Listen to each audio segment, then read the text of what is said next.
La CPI dans le tourmente. Avant de commencer, n'oubliez pas de vous abonner et d'activer la cloche de notification, car cela va vous permettre de ne plus manquer les prochaines vidéos. C'est parti.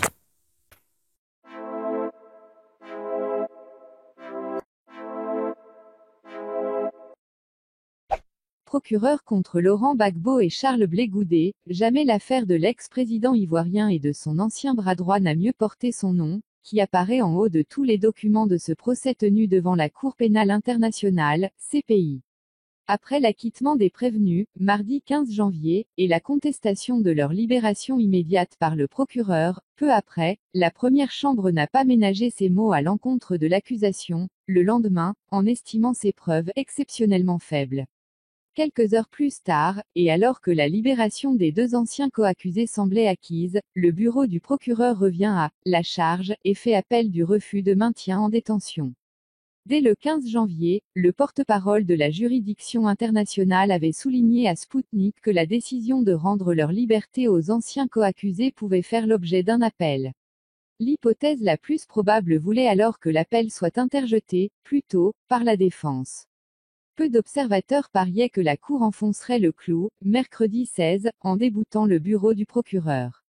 Vendredi 18 janvier, nouveau coup de théâtre, avec l'acceptation du recours de l'accusation par la Chambre d'appel.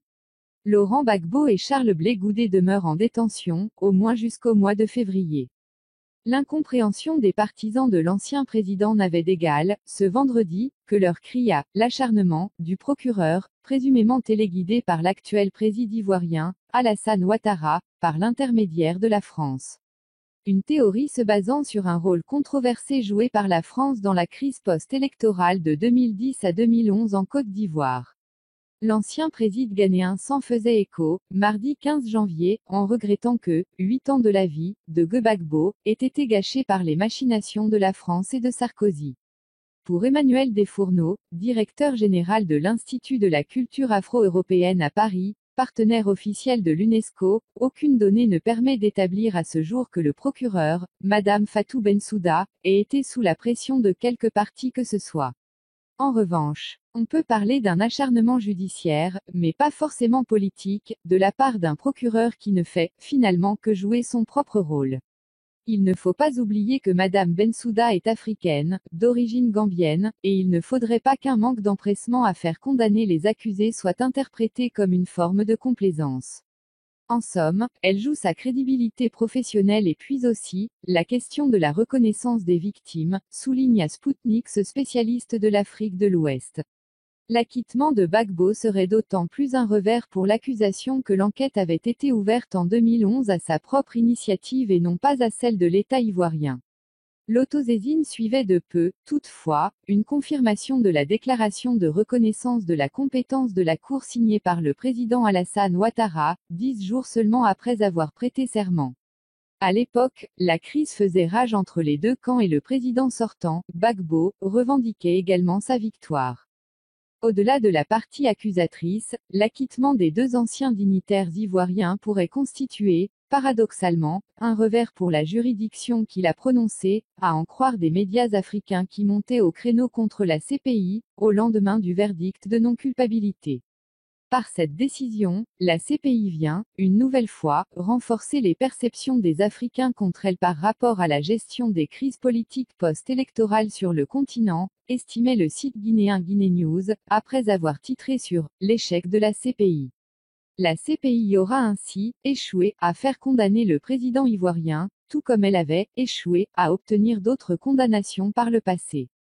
C'est que, de ce point de vue assez partagé en Afrique, l'acquittement de l'ancien président ivoirien est à mettre en perspective avec deux autres affaires.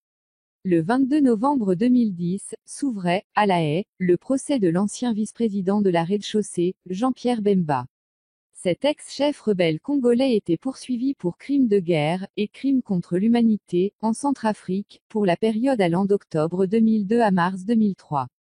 Ces troupes avaient, à l'époque, soutenu les forces loyalistes du président Félix Patassé contre la rébellion de M. François Bozizé, auteur d'un coup d'État. En juin 2018, et au terme d'un procès en appel qui avait duré 2 ans, M. Bemba était acquitté. La peine de 18 ans de prison, prononcée en première instance, était annulée. En remontant un peu plus loin, en octobre 2014, le procureur de la CPI avait abandonné les poursuites contre le président kényan Uhuru Kenyatta, accusé de crimes contre l'humanité, suite aux violences post-électorales de 2007 et 2008 qui avaient fait près de 1500 morts. Pour Emmanuel Fourneau, loin de constituer un aveu d'échec, c'est tout à l'honneur de la CPI d'élargir des accusés, en l'absence de preuves irréfutables. Il ne faut pas que la CPI prononce une condamnation pour que l'on conclue à son utilité. Il y a des procédures qui sont souvent lourdes dans des affaires aussi graves. Mais quand il apparaît que les faits ne concluent pas à l'incrimination des accusés, la CPI doit-elle forcément condamner pour gagner en crédibilité?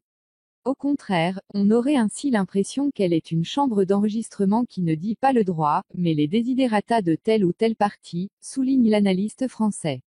La Cour de la Haye est régulièrement accusée de cibler prioritairement des dirigeants africains et de consacrer, ainsi, une justice à deux vitesses.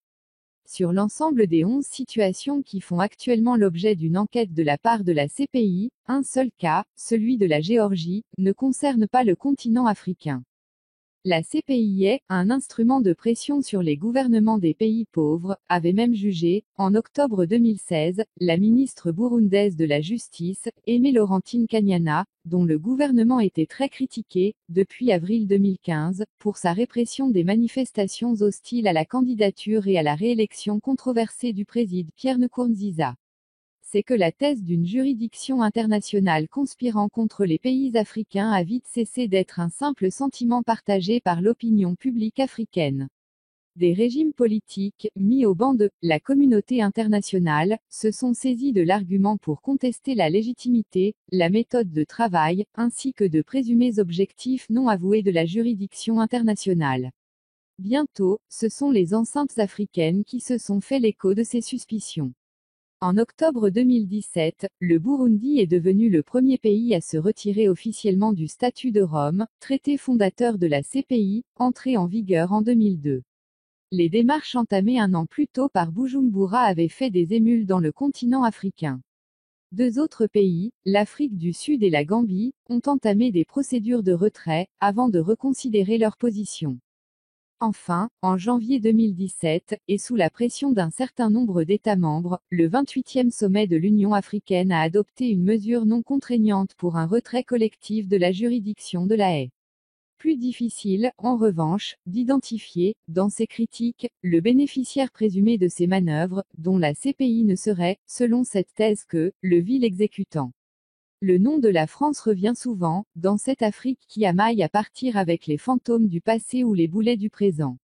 La teneur des positions diplomatiques françaises pourrait coïncider, il est vrai, avec l'ouverture ou l'issue de beaucoup d'affaires. Parfois, comme dans le cas de la crise post-électorale ivoirienne, Paris peut se trouver plus impliqué. Mais dans la majorité des situations, le spectre est plus large. Ce qui fait généralement que c'est une communauté internationale où la dimension occidentale est fortement pondérée qui semble cristalliser des colères et des soupçons peu étayés par des faits vérifiables, si ce n'est le fait que la Cour ne juge que les Africains. La diatribe du Gabonais Jean Ping, en 2011, alors qu'il était président de la Commission de l'Union africaine, est devenue, depuis lors, célèbre. Nous ne sommes pas pour l'impunité, nous ne sommes pas contre la CPI, nous sommes contre la manière dont la justice est rendue. Pour le procureur, on dirait qu'il y a qu'Afrique où il y a des problèmes. Il ne condamne que les Africains, il ne juge que les Africains. Est-ce que ça veut dire que rien ne se passe ailleurs dans le monde? Est-ce que ça veut qu'au Pakistan, en Afghanistan, à Gaza, en Tchétchénie, il n'y a rien? Pourquoi il n'y a personne d'autre de juger que les Africains? C'est la question que l'on se pose. Il y a eu des problèmes au Sri Lanka, il n'a pu rien faire. Il n'a même pas osé. Il y a eu des problèmes à Gaza, il n'a pu rien faire. En Irak, où sur la base d'un mensonge, il y a eu 1,5 million de morts. Série. Pour Emmanuel Desfourneaux, la CPI n'a pas été insensible à ces critiques, souvent virulentes. Elle voudrait même, depuis, ne plus apparaître comme une épée de Damoclès suspendue au-dessus de la tête des dirigeants africains. Les différentes réactions africaines ont favorisé la naissance d'un courant, au sein de la CPI, favorable au changement de l'image qui lui est collée.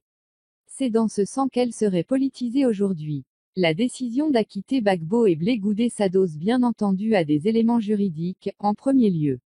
Mais on peut se demander, aussi, si la CPI n'a pas été sensible, également, à un contexte ivoirien marqué par une relance de la paix. L'ouverture d'examens préliminaires dans d'autres régions du monde veut dire qu'elle a entendu la colère des Africains, analyse Emmanuel Fourneau.